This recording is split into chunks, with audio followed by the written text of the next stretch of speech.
Comedy Plus Time, Episode 2. Young Val Kilmer and the Molding of a Comic Leading Man.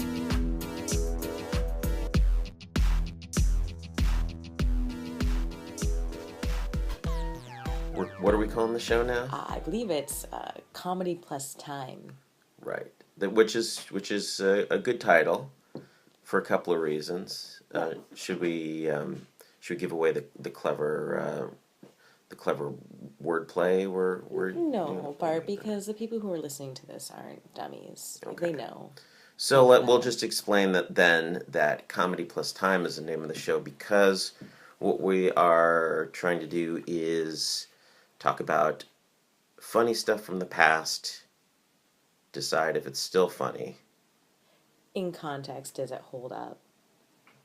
Right. Giving our verdict. Or was it us? Are we just, broken and empty inside so we can't find joy in something that we once did?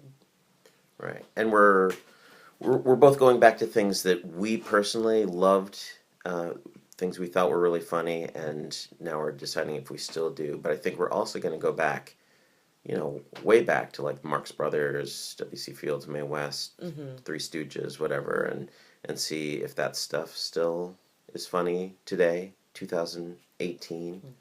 Is that what you were thinking? Absolutely. Yeah. See what stands the test of time, what tropes are just solid. I mean, I think they say that there's only 3 jokes that were ever written. It's just been changed over and over again. So one of them was a fart joke. Yeah, the fart jokes were basis.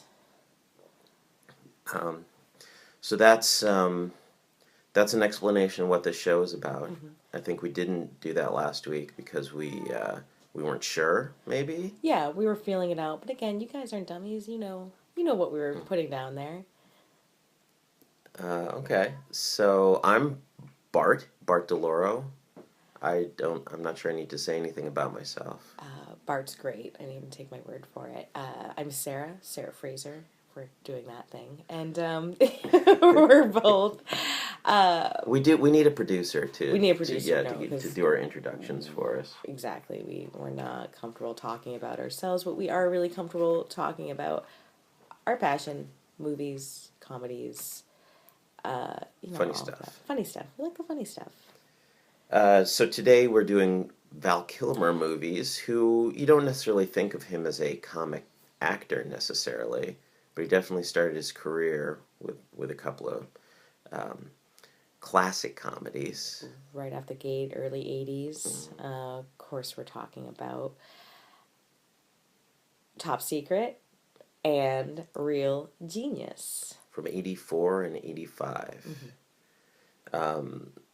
And so you want to start with Top Secret, or you want to get Real Genius out of the way? I think Top Secret. I think it's, again, I want to do the context too, that I watched this so much as a kid. Like, I think it was on like Comedy Central, but I watched the severely edited version. So I kind of, no anal intruder no jokes. Anal intruder. I have that written down like right here. Anal intruder.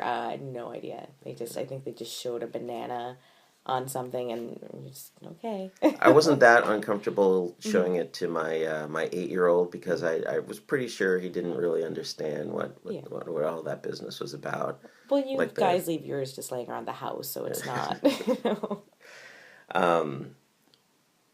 But it's I mean I had this memory of Top Secret being not quite as smutty as Airplane. We need to give more context too, because that was a problem last week. We didn't. We started talking about things and not saying what we're talking about. So go ahead. You want to give some background on Zucker, Abrahams, and Zucker? Yeah, and I love how this fits in because, of course, last week we talked about National Lampoon and about how Airplane sort of came in and basically killed Doug Kenny. So of course would have made more sense if we did like Airplane, Kentucky Fried Movie, but we're doing Top Secret. The team of Zaz, that would be the brothers Zucker and their friend Abraham. Jim Abraham, and then the 2 Zucker brothers. Right. Yeah. Do you know their names? David and poor other Zucker. Jerry. Jerry, yeah, Yeah, Jerry. Jerry. Yeah, Jerry's the one who went on to do Ghost and other, like, not funny movies, Yeah, I think. and then he also went on to do some very not funny movies like American Carol, which I want to I want to like, circle around that because I think that definitely tempered my expectations for this. Yeah.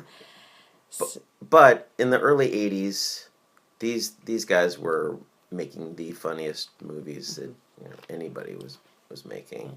It started, I guess, Kentucky Fried Movie in the late 70s, directed by John Landis, was their first sort of big project. They wrote it. And it's sort of in the same style as Airplane a lot and of Top Secret. vignettes, Yeah, quick cuts. Family Guy wouldn't exist if it wasn't for that movie, which is take that as you will. I try not to. And then they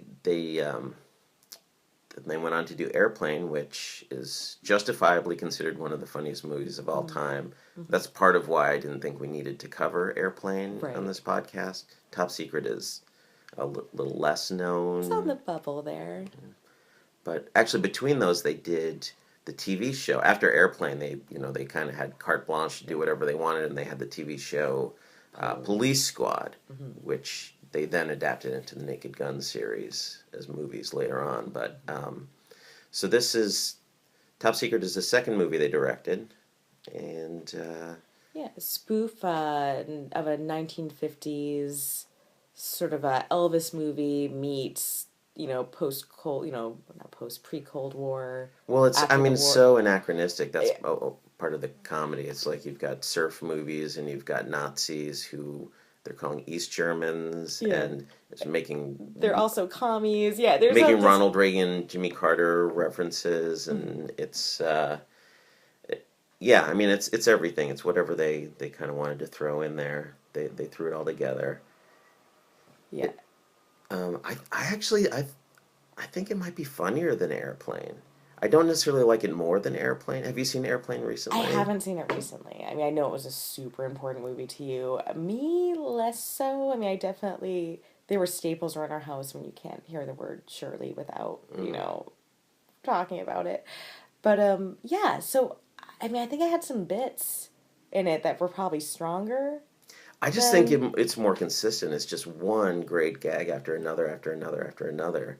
It's not necessarily as likable as Airplane. Like, you don't really care about the characters that much, and I don't know, I think Val Kilmer may have that problem in general. Like, he's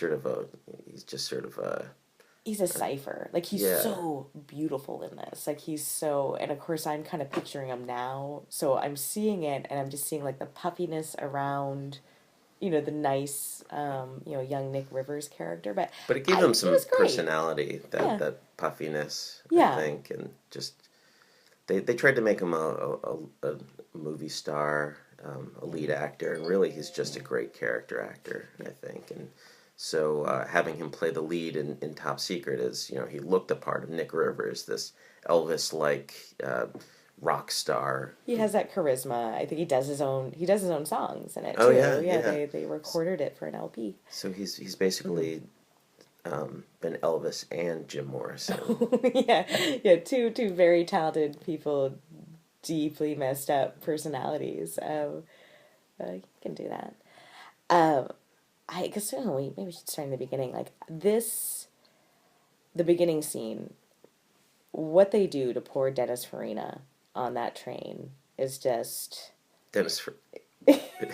You mean Omar Sharif? Oh, is that who it is? That's even worse, because I was saying, like, how they could... Miami Vice hadn't happened yet. So, oh, no. Oh, I don't know. Dennis Farina. Crime Story. Whatever. I don't know where Dennis Farina got his start. I think as a kid, I always thought it was Dennis Farina. And then I was like, oh, it's Omar Sharif. Oh, I hadn't watched, like, Lawrence of Arabia. But they really seem to have it out for him. Like, they seem to really... If there's a thesis to that movie... The Zaz team really just want to humiliate Omar Sharif. They want to, put him through a lot of paces in this, the beginning scenes. Yeah, I mean, I think I sort of they probably when they were teenagers, all their girlfriends were just lusting after Omar Sharif and Lawrence of Arabia and man, what's that? This is why we have our computers in front of us, so we don't he was lose in our Dr. Zhivago. Dr. Zhivago. Yeah, he was a classic, but they have him hold dog poop. They have, they have him go through. I think one of the scenes I always remember as a kid is, the blind souvenir seller, and that's fun. Who is played? If you're a big fan of British television, you're still gonna hate this movie, but you're gonna really love seeing all the people. Well, you're not gonna hate the movie, but Bert Large from Doc Martin. He was also like the newsreader in. I don't know this British TV stuff. Oh, he's very, very large now, and it was fun seeing him as a small souvenir. Okay. Yeah. He's done a lot. You'd be like, oh, that guy. He looked familiar to me, but I definitely couldn't place him. Yeah, no, that was kind of fun, to see that again. But yeah, they definitely seem to really hate Omar Sharif. So it starts off, it's they're in East Germany. Mm-hmm. There's lots of plot with. But they're still Nazis. Still not. Yeah, they're like born again Nazis. I don't think they even care. Yeah. The French resistance is still fighting against them, even though it takes place in East Germany. Yeah. So you can't get hung up on the details. Yeah, I mean it's story heavy compared to Airplane, but the story doesn't really matter at all. Yeah, it's also Casablanca too. Yeah. Yeah, they have a lot of parodies in there, and it's so you have Val Kilmer, who is American Elvis, Nick Rivers, American Elvis. That doesn't make sense, but he's basically like an Elvis, Beatles mania. Like he's just sort of it. And what'd you think of skeet shooting? Did that still make you laugh? Skeet surfing, yeah. Yeah. I definitely laughed when they showed the Billboard top 40, and the top 3 songs were Nick Rivers. Skeet surfing, Skeeting USA, or whatever it was, and just all skeet related songs. I missed that. That's pretty great. So he's going to Germany, to East Germany, as sort of a international concert,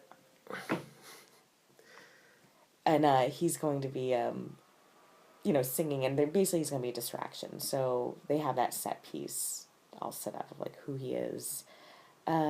Do you think you're a big Elvis fan? You watched all of Elvis movies. I'm an Elvis fan, and I'll tell you, Val Kilmer has his moves down. Yeah, all that pelvic thrusting. He's got all of that.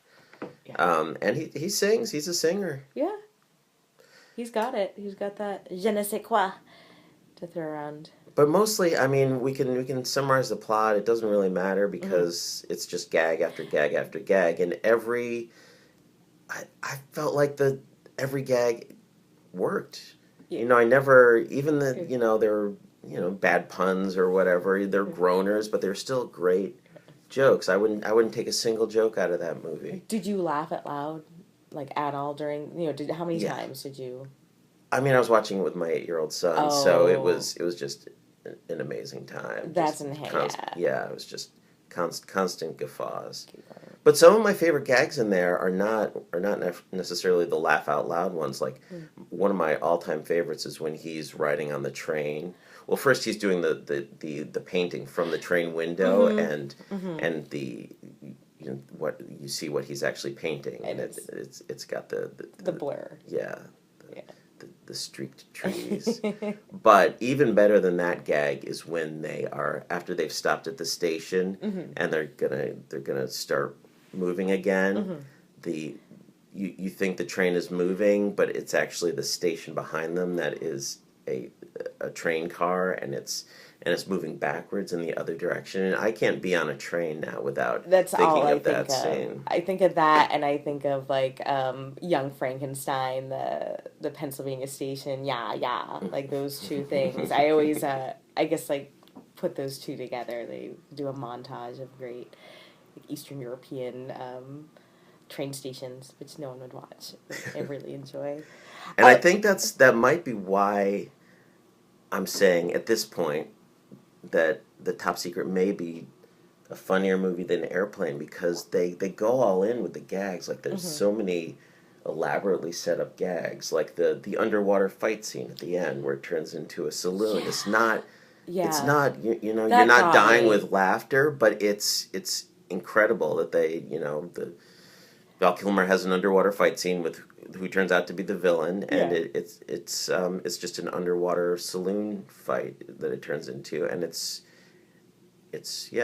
really impressive that they took the time to set up this really elaborate gag. That did kill me. I think that paid off. And I think the thing that does kind of kill me about this is that they put so much time into so many of the props. Like they would, hang so many of their jokes around different props. And part of me thinks like, was it really that funny? But by the time they put all the money and the time into like making like an oversized phone, they were like, just leave it in. Just leave it in. Like, this is good. All the perspective gags were Yeah. unbelievable. Yeah, the cows walking out of the binocular scene, like that stuff kind of gets me. That stuff, but then I found out that because I do get irritated when I see like a waste of money where I'm like, oh, they spend so much time. But I found that whole scene where Peter Cushing has the enlarged eye, like with the bookstore and at the bookstore, yeah.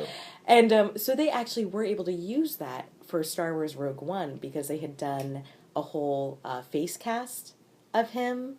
So they were able to find that from Top Secret and use it in Rogue One when they had to do some Peter Cushing stuff. So you mean the rubber mask that they used for Peter Cushing's giant eye? Yeah. Wow. Where they had done like a whole face cast of him, so they used that to recreate him. So that made me feel better. At least that they were getting part of their money's worth back for those gags. I mean, they held up on their own, but it made me. And they used some other when they're over the balcony, and they go down and they see the little model of the street below, and there are like mice running around. Mm-hmm. They had just found that it was from like Superman. They're like, oh, we got to use it. So that kind of tempered my like it made me enjoy it a little more, knowing that they were like they were upselling, they were recycling, it wasn't they're using what they had to and kind of improvising with it, which is I don't know, makes me feel better.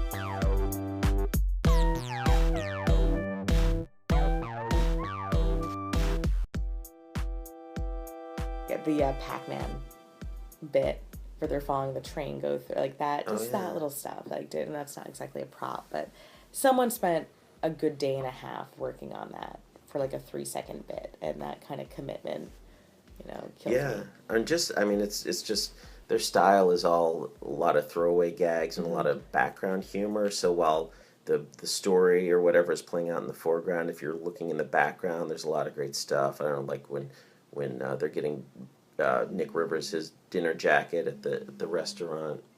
It's just joke after joke after joke like me. That.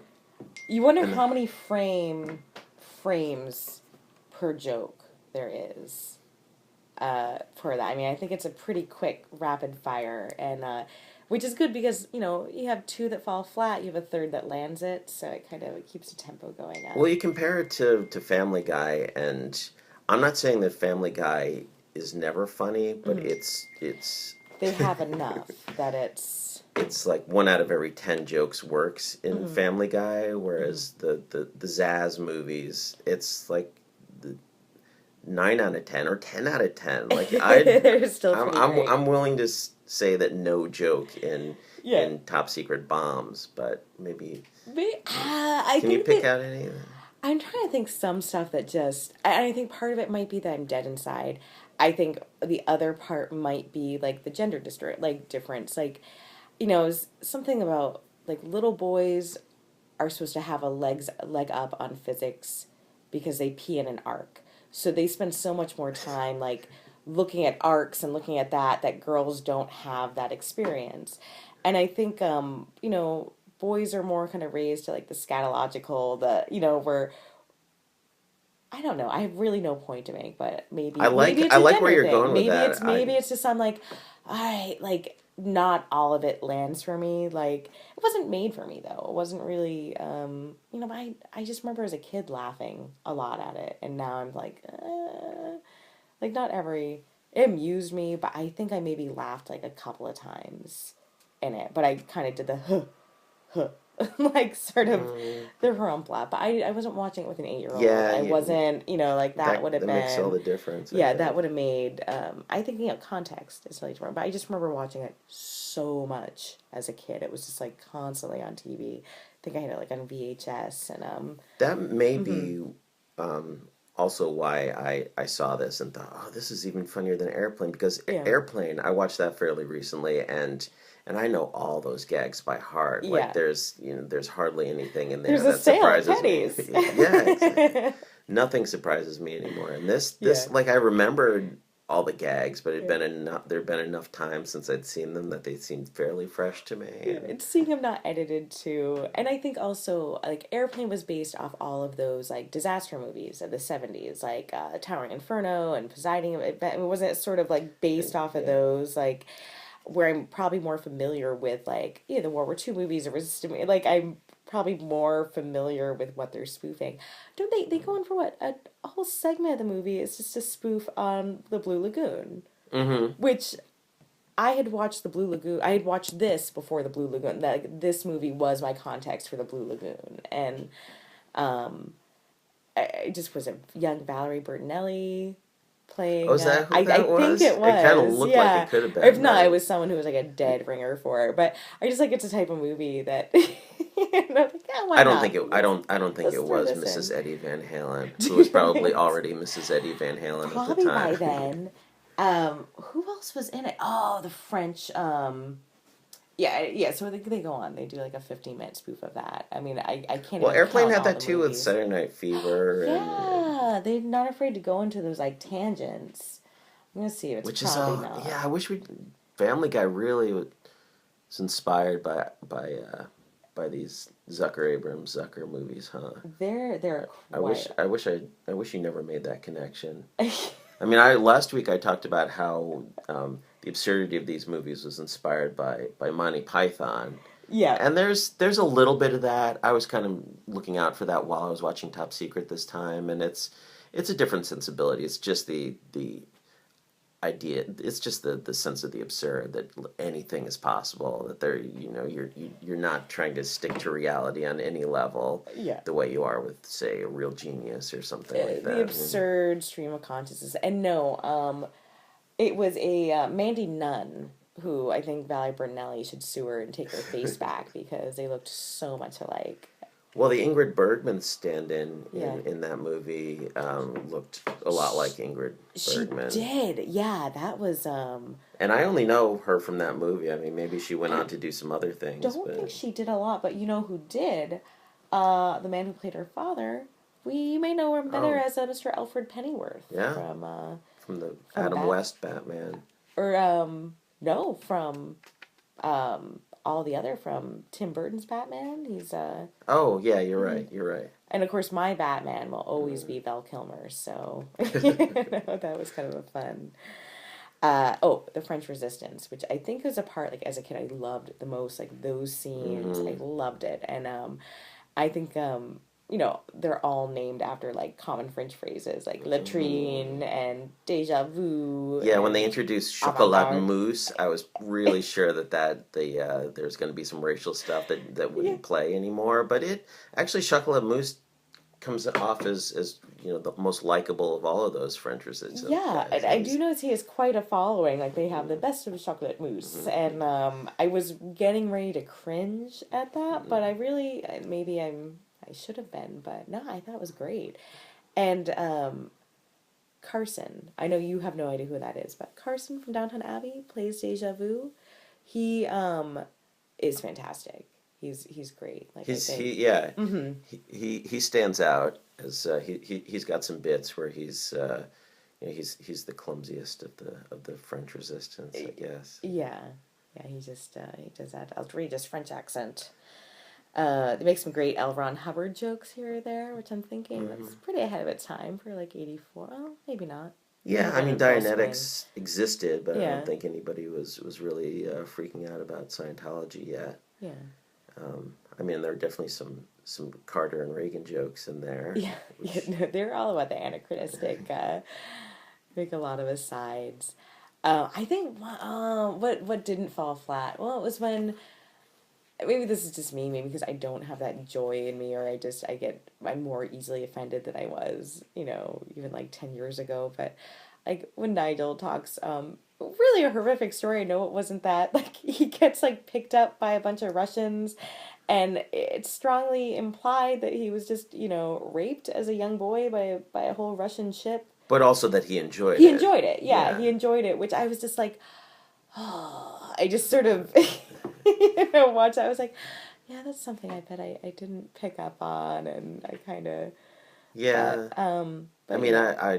I think it's sort of playing on the whole decadence, deviance of of Nazi Germany and the Aryan culture Yeah. and I don't know. I mean, It's not. I shouldn't have even brought it up, but it kind of. That, I like, wasn't. it hooked me out. I was just like. I wasn't as offended by suggesting the suggestion of the villain's sexual deviancy in this movie as in Real Genius, when it's sort of implied several times that the Kent. villain. Well, no, Kent. I don't know about Kent Yeah. necessarily, but William Atherton.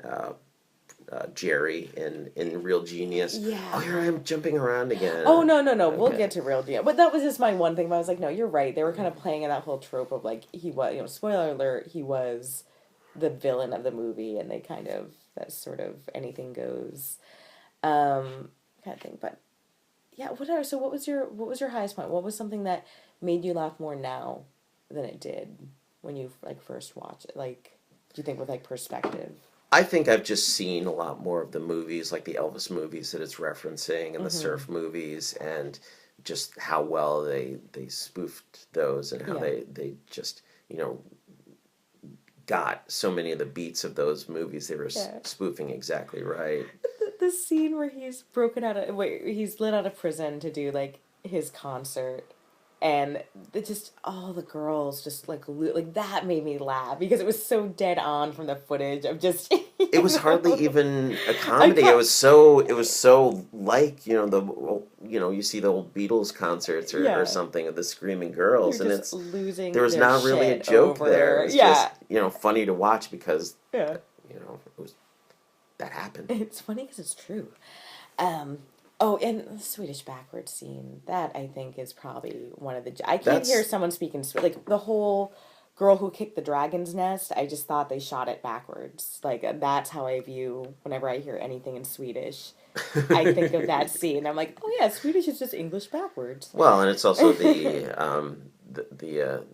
Black Lodge in Twin Peaks. I'm not sure that would exist without that backward scene from Top Secret. Yeah, that was great. I actually had to watch that like 3 times. Yeah, I loved it so much. I remember that just the kicker at the end when the dog barks and runs out of the frame backwards, like that really got me. I think I laughed at that more than anything else in the movie because I didn't remember that particular detail, and my wife and son were sort of puzzled why I was laughing so much at that. But, 83 seconds, 88 seconds or something, which is pure genius. Play it back and forth. It's worth it for what that, brought to. Well, we should give the context. So Nick and his and Hillary, the leads in the movie, the lead characters, who you don't really care about at all. No. They go into this Swedish bookshop to get some information about the resistance or whatever. And as soon as they enter the shop and see Peter Cushing as the Swedish shop owner, the whole thing is backwards played back. How do you describe it? It was shot forwards but played backwards. It was shot in reverse. All the dial. The scene was shot where they go down a fireman's pole, put the books back, and then they walk out of the shop. They put that in reverse where they walk into the shop, ask for the information, and then at the end they go up a fireman's pole like that. Right. Like, how they? All right, this is how dummy. How did they do the book thing? Like, did they just have the? They book just had on? somebody behind the shelf popping the book out, and Val would, he would catch it. And, like, you wonder how many times they had to do that scene, because it was just great. because it's all one shot, right? Yeah, one shot. Or once they, Mm-hmm. I don't think the whole thing is, but the Mm-hmm. at least the putting the books back is. No, that was real. Talk about real genius. Mm-hmm. All right, like, all right. And here's where I'm also tempered, and here's where I'm a bit maybe soured on it. Was the later stuff that the Zaz team did?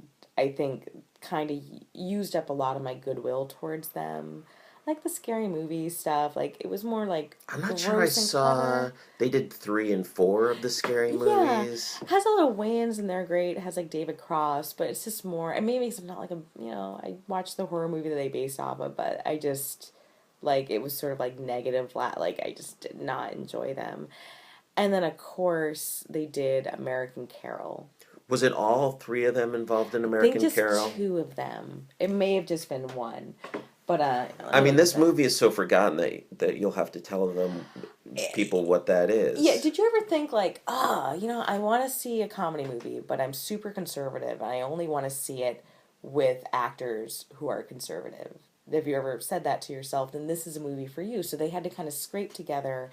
It's basically it's a Zucker movie going after the Michael Moore films. And, like, which is valid. Like, I feel like South Park, those guys have also worked with the Zucker brothers. And I think they got a lot from it. They did basketball. Oh, basketball, yeah. Basketball with them. Mm-hmm. And I think they did, like, a better job. And I think I only and to be fair, I only watched, like, half this movie. I couldn't get through it. I just avoided it. I mean, I've been kind of off the Zucker brothers since the Hot Shots movies, which I never thought were particularly funny, and the Naked Gun movies were okay, but it's they've got 3 movies as far as I'm concerned. I'll throw in Ruthless People, which is a different sort of Ruthless People. I think it was all 3 of them. Yeah, I didn't see that in there because I loved Ruthless People. That was great. Danny DeVito, Bette Midler, little Judge Reinhold. I think an Arquette was in there, maybe. Yeah. Who's Judge Reinhold's wife in that movie? It's been so long since I've seen it. I think it was an Arquette, or if not, it was somebody. Probably Rosanna. Rosanna would have been about that. But yeah, I'd rather talk about that. I picture Holly Hunter. It wasn't Holly Hunter. No, it was. I don't think it was. But so anyway, so with some of that, I think that was something that tempered my enjoyment. That they ran through a lot of goodwill with like their end movies, and so I kind of had that baggage watching this, but I kind of grudgingly was like, this is a great movie. If only they died in an airplane crash after this, and then Helen Slater. Why couldn't I remember Helen Slater? Who's Helen Slater? Supergirl and Billie Jean and the Legend of Billie Jean. She had a brief career in the mid '80s. Yeah. She should have been adopted into the Arquette clan, and she might have had a more longer. Well, she played Christian Slater's sister in The Legend of Billie Jean, but they're not related. Oh. I always thought they were. Yeah. But no, we're getting off topic again. Which is, so anyway, Top Secret, I'd recommend it again. I would say it holds up. Funniest movie I've ever seen. Really? So I'm writing this down. Write it down. Write it down. You're going to have to defend this, because that's a pretty bold statement that you're making right there.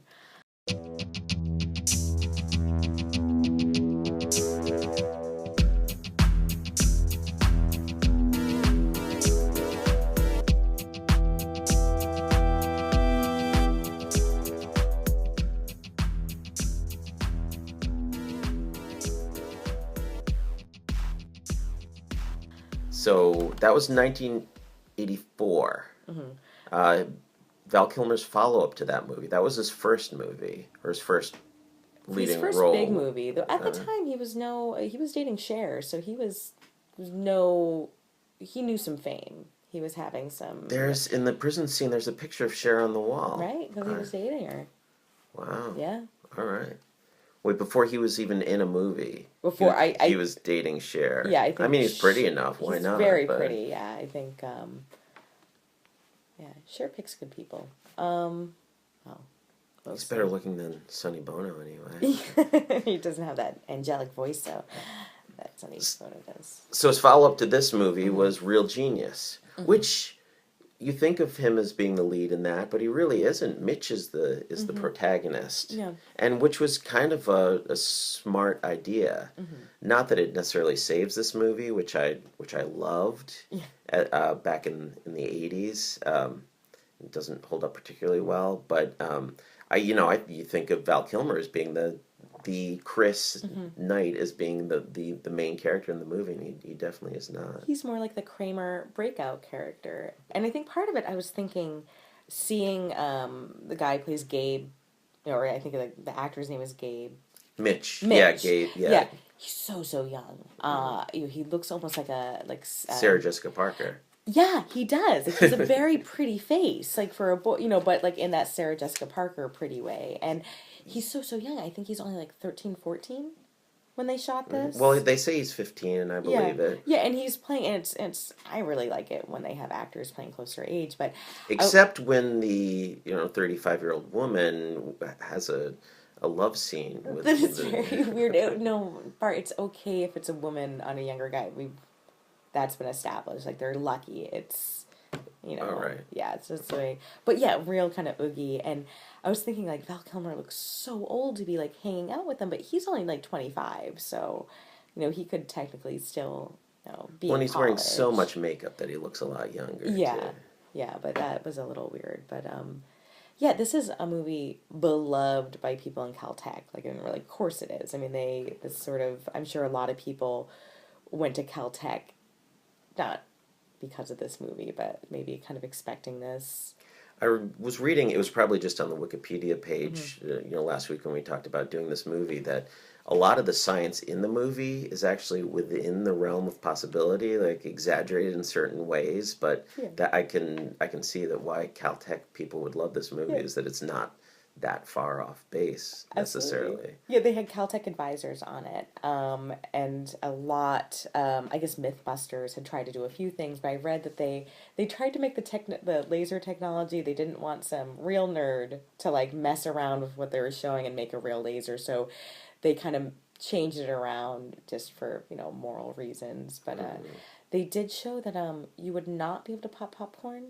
I don't want to get to this, but MythBusters has kind of disproven some of the science, but shown how it would be possible. It's not as outlandish as you'd think. Bart, do you think this is a dumb movie about smart people written by dumb people? Yes. The end. Podcast over. Done. Nailed it. Speaking of who wrote this movie, did you look into that? Mr. Brian Glazer was a producer for it. Oh. Or no, I I'm didn't sorry, see I that. just stepped on it. Israel, sorry. Yeah, Neil Israel and Pat Proft, the geniuses behind the Police Academy series. Oh. And actually, there's a connection there because Pat Proft is sort of an unknown figure that you probably should know about.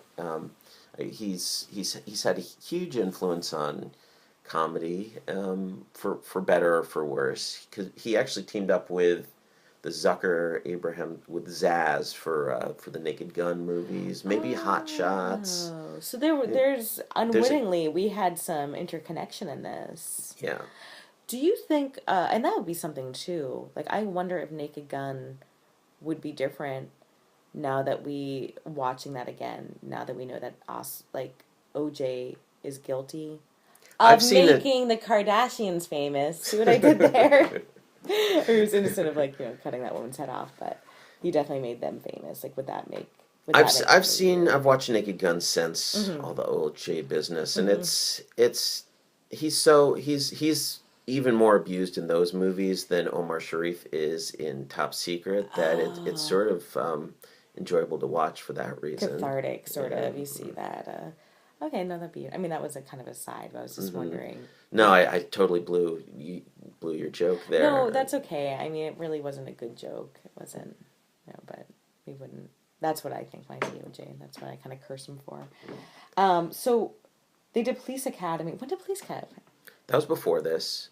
They did Bachelor Party, the Tom Hanks sex comedy before this too. Oh. I think they're mostly writers. Maybe Neil Israel directed some stuff, but Pat Proft was really just a comedy writer and had his Wrongfully Accused, maybe, or one of those Leslie Nielsen '90s spoof comedies. Look he who's directed. talking to. Oh, that's Neil Israel. Oh, sure. But he was part of the Police Academy writer. Yeah. See, that was right after this, so 84, 85. Police Academy was 84, so this was all, like, they were at the zenith of their power. They could really get anything done. Mm-hmm. Yeah, I don't think Neil Israel went on to do that much, but Pat Proft, he'll come back again. I guarantee. We could do a whole Pat Proft, like, suite of his movies, but yeah, a lot of overlay with that. I need to. I'll need to do some more research on this guy before we really talk about him. But there would be no '90s comedy without this guy. Oh, he did a lot. Who else I'm really excited to see here? They have the epic asshole William Atherton. Yes, as a professor. So the year after he plays the asshole in Ghostbusters, he comes back for Real Genius. He's Walter Peck. Yeah. Mr. Dickless in Ghostbusters, and he comes back and plays a very similar character in Real Genius, just really full of himself. Yeah. And he was the asshole in Die Hard. Is he? Yeah, he's like the one in the Takatomi Towers who's like, no, don't, he's... Really? Yeah. I know my epic 80s assholes, and I wonder if he's one of the reasons why I've had this phobia for anyone who's a ginger. Like, I think it's well documented, but that might have been like, oh, they're bad. I'm no expert on Die Hard. Yeah. I like that movie, but he's good at that role for sure. You need an arrogant jerk in the 80s. William Atherton is like on one of your first calls. I think he just does it great. He does it. So of course we're kind of skipping around the plot of the movie, but it starts off. It's our way into the crazy Caltech world is a very young 14-year-old Mitch. He's a real nerd. He's the fifth smartest person in the world or something. Isn't that why the 35-year-old woman wants to sleep with him? I think so, yeah. And he's recruited by this TV scientist who's a professor at whatever this genius, what do they call it? Caltech? It's not Caltech. It's supposed to be Caltech, but it's called like California, some sort of amalgam of it. And I think he works for DEI, which is, he works for a government agency as well. So much like how Val Kilmer was trying to stop a scientist from creating a deadly weapon in Top Secret. Oh. In Real Genius, he does much the same thing. Yeah. It's like he wants to stop science wherever he goes. That's really interesting. He's afraid of science. He's afraid of technological progress. Oh. Did he ever? Well, he's a Christian Scientist. That's totally it. And he's going to be in a movie about Mary Baker Eddy. He is, it's like Mark Twain meets Mary Baker Eddy. He plays Mark Twain. So I wonder if he's going to convince Mary Baker Eddy that science is bad. Huh. I know. Mind blown. Are we the first people to have ever put these pieces together? We put more thought into it than Val Kilmer has, I'm sure. Maybe not. No, he's pretty smart. Yeah. No.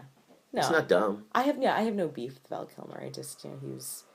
Except he's a little lacking in personality, I've decided. Yeah. Or something. He's just not a good leading man. Yeah. Like Tombstone, when he's playing Doc Holliday, he's the best part of that movie. I think he's a great character actor, like Kiss Kiss Bang Bang. Yeah. That's what he should have been doing. Mindhunters, unintentionally, hilarious. He did in 2004. But he's a Swedish movie too, I believe. So bad. Rennie Harlan, right? Oh, yeah. I guess not Swedish. Yeah, something vaguely Scandinavian. So he, this guy Mitch, fifth smartest person in the world. Catnip to close to middle-aged ladies, even though he's 14, like he's barely into puberty. And he finds that he is lodging. He is dorm mates with Val Kilmer, who is he just doesn't. He plays by his own rules. He's definitely like a Bart Simpson sort of Ferris Buellery genius. And a hero of mine in 85 or whenever I saw this movie. It was made in 85. It was probably on HBO in 85 and I saw it then or something. And I thought that Chris Knight, Val Kilmer's Chris Knight, he was my hero. The coolest. Like you could be smart and cool. You didn't have to, He never bowed to authority. He's just a total smart ass all the time. Wild guy. Just stick it to the man. Yeah. He was. That's why I wanted to do this movie because Chris Knight. Am I getting his name right? The character name? Val Kilmer in that movie. Knight. Okay. Yeah, it is Chris Knight. Was my hero, and boy, that stuff doesn't really play very well anymore. Yeah. Well, I think because I don't know, maybe we don't associate with that sort of like wisecracking, but I don't know, Silicon Valley I feel is filled with people who grew up as Chris Knight as their hero. Like, I'm sure there are a lot of self-styled, people are like, well, I'm the... Wacky t-shirts and... Yeah, he probably inspired a lot of kind of, like, awful people. But, Well, what really got me this time is that, in 1985, I sure didn't pick up on the, all the rape culture going on in that movie. But all Chris Knight wants to do is get laid, and there's so much sex stuff in there that I really just did not remember that he's, it was all, he's just a sexist pig who just wants to get laid. All right, full disclosure, I didn't watch all of this movie. I kind of wandered off, and then I watched a bunch of clips of it. So now I'm, missing this part. So what, did he, full Cosby them, or what? No, it's just... So you missed the whole Deborah Foreman scene where the hammer a 6-inch spike into a piece of wood with your penis... Yeah, I missed that part. I do. I remember all the fun scenarios he put together where, they're sliding down the hallway, they made it really cold. He makes that whole lagoon thing at the beauty school. I remember that part. But I wandered off a couple of times, so... It's not a great movie. Yeah. It's, actually, by the second half, I was enjoying it. I was sort of involved in the story and sort of was... The soundtrack was just bringing back all sorts of memories, and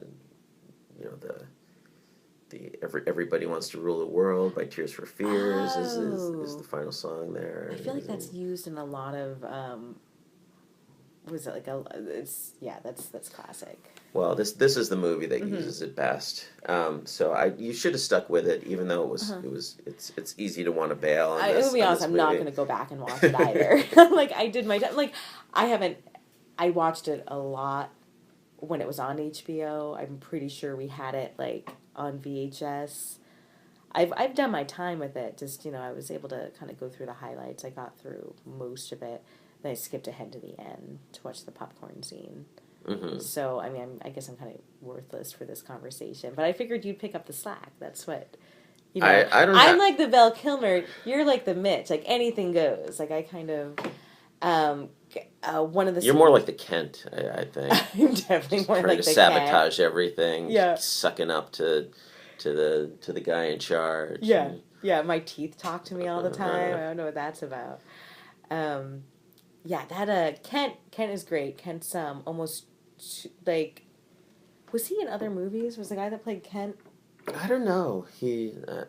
I think he sort of looks like a young Ed Begley Jr., but it's definitely not Ed Begley Jr. Robert Prescott. He wasn't... Oh, he was in Spaceballs. Well, he's good in this movie. Yeah. He plays the whatever. I mean, I guess he's not the asshole William Atherton is. Yeah. You actually He get plays to a like junior asshole. You almost feel Yeah. bad for him. Like they've been gaslighting him through this whole movie, but he's a total chode, I would think. Yeah, and by the end, Mm-hmm. you hope that Kent doesn't get suffocated by popcorn at the end. Yeah. I would like to think like that's how it ended, like just like, and he would have cured cancer, but he didn't get along with the cool kids, so they killed him with popcorn.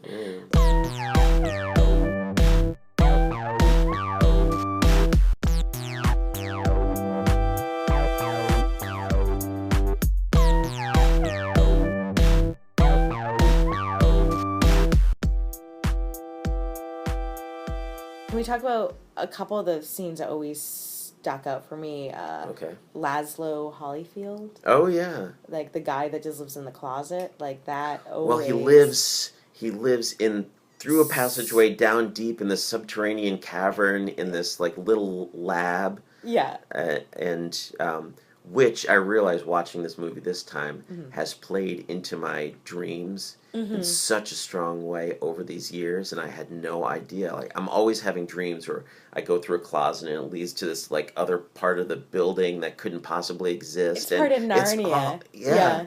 But it's even like because it's so in Narnia, it's just magic. You go through the closet and you're in another world. In this, you actually can go through these closets and these passageways, and you end up in this other place, and it's such a big part of my dreams, and it all comes from this Yeah. movie.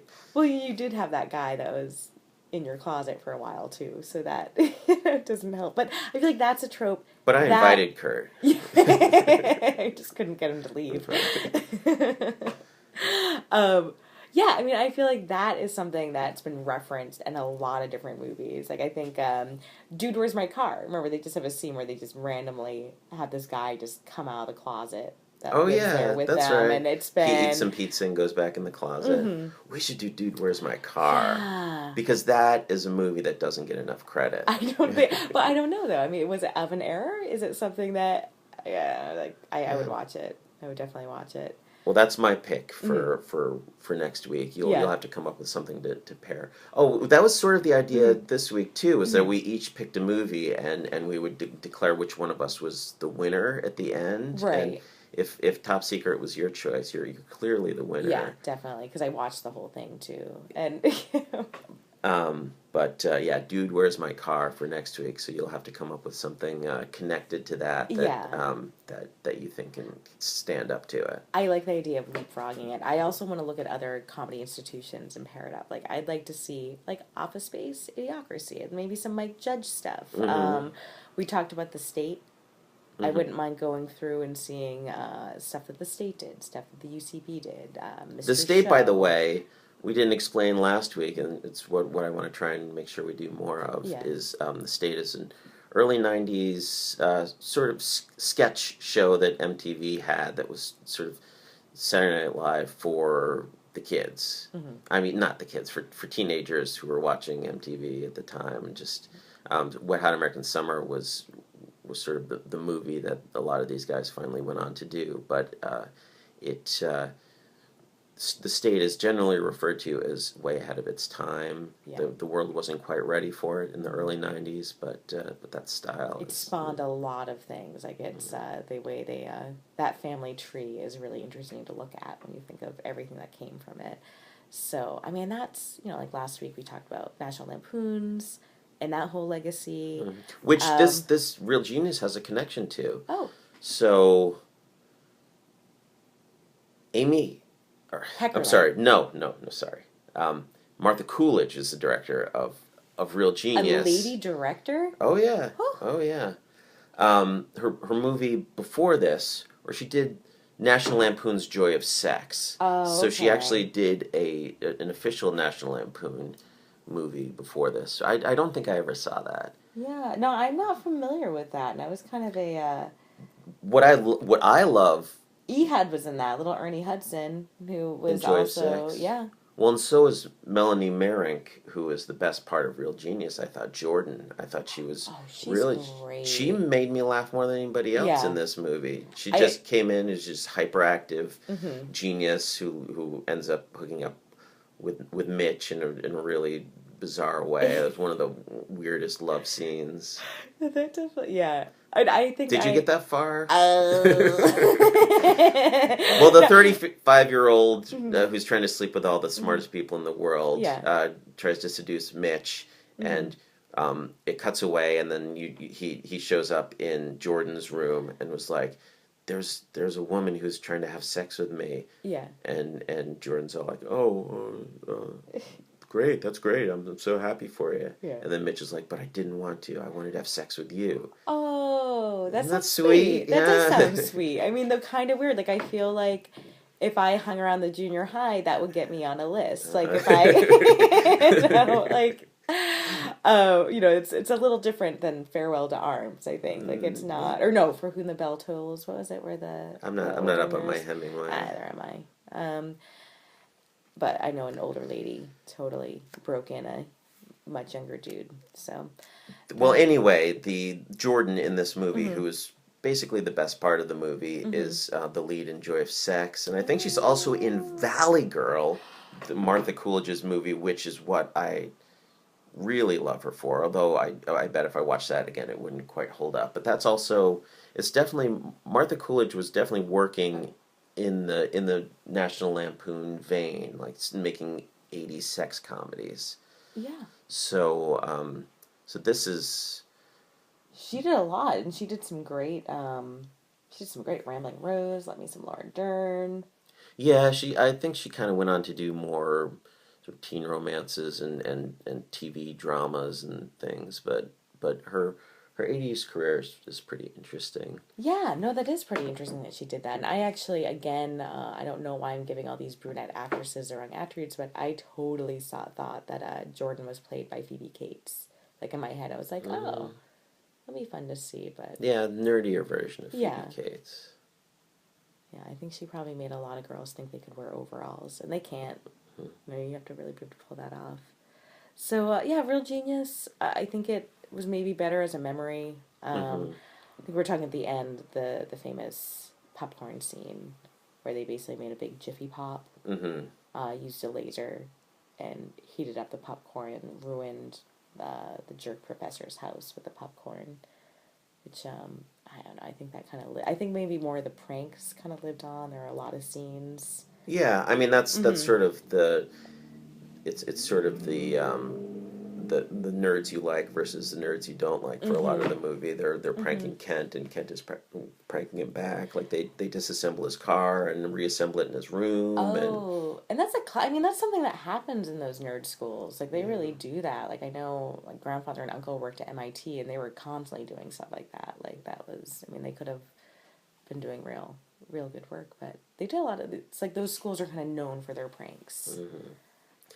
Yeah, I thought it worked a little better as a movie than as a comedy because you sort of get, to whatever degree, you sort of care about the characters in a way that you never do with Top Secret, but the comedy doesn't really play so much in Real Genius. That's what this show's about. Does it play? Yeah, does it play? I do think it holds up better than a movie that I always confuse it with, which is Weird Science. Real Genius, Weird Science. Yeah, I was never all that fond of Weird Science. Yeah. I loved the John Hughes movies, so I watched it multiple times just because it was part of that whole scene. But Hughes, that's part of National Lampoons. And yeah, we've got to get it. I kind of want to get out of the '80s a little bit, though. Are we ever going to get out of the '80s? Well, I'd like to look at some, because even now at this point, stuff in the early aughts can really be looked at too. It's been 18 years since Zoolander. Let's take a look at that. But only a year and a half since Zoolander 2. Did you see Zoolander 2? I did. I couldn't. It made me wonder. I'm like, would I like Zoolander? So did I even like it? But I just think they had a lot of time to make that good, and they did not. No, I didn't want it to spoil my memory of Zoolander. Yeah, I know you're better off. Zoolander, maybe that should be. Were they both 2000? Dude, Where's My Car and Zoolander? Yeah, that could be an interesting. Maybe we do a little Dude, Where's My Car, Zoolander. Tune in next week for that. And then we do a little Ashton Kutcher versus Ben Stiller. Mm-hmm.